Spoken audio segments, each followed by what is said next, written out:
यहूदा जानता था यीशु अक्सर गसमनी में जाता है और अकेले में प्रार्थना करता है। मुझे रात को भी कभी कभी अकेले में भी जाकर प्रार्थना का समय बिताना चाहिए। एक टाइम बनाएं, एक जगह बनाएं, अकेले में गुफ्तगू करें अपने रचयिता से। यीशु अक्सर करते थे, कई जगह लिखा है वो एकांत में चले जाते थे। बाइबल मरकुस 1:35 में कहती है वो भोर को तड़के उठकर एकांत में जाता था। गसमनी उसकी फेवरेट जगह थी। मैं यहाँ पर दिखाने की कोशिश करने जा रहा हूँ उसके दुख को।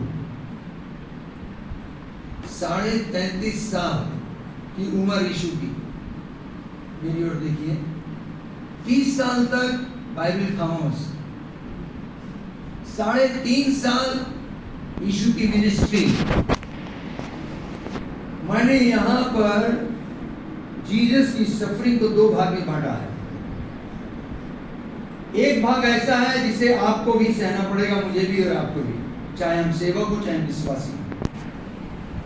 और एक दुख का पीरियड वो पीरियड है जो केवल यीशु को ही सहना है, उसमें आप चाहकर भी कुछ नहीं कर सकते, वो आपके लिए नहीं है।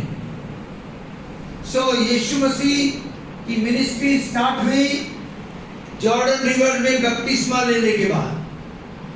आप चर्च में के मेंबर बनते हैं, पक्के विश्वासी बनते हैं बैप्टिज्म के बाद।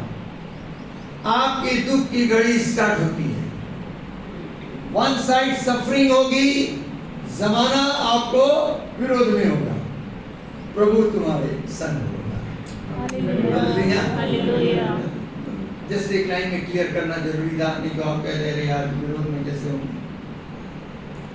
सफरिंग स्टार्ट होगी, लेकिन गसमनी बाग तक पहुंचते हुए, यरदन से लेकर गसमनी बाग तक यीशु ने जो दुख उठाए, चर्च उस पर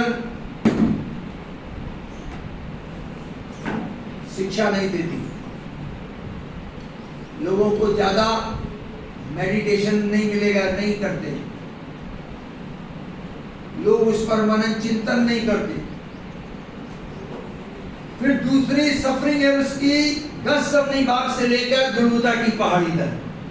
जो गुलगुता तक उसकी ये दुख है, ये केवल और केवल यीशु मसीह के लिए रखा गया है। इसमें आप उसकी ना मदद कर सकते हैं। आप चाहे मैं क्रूस पे कुर्बान हो जाऊं, कुछ नहीं होगा, मर जाओ। हाँ, और ट्राई भी मत करो। तुम सोच रहे हो कोई यूट्यूब बना देगा, मैं फेमस हो जाऊंगा। मुझे किसी ने कहा यूट्यूब वाले भी पैसे देते हैं, एक भी नहीं आएगा।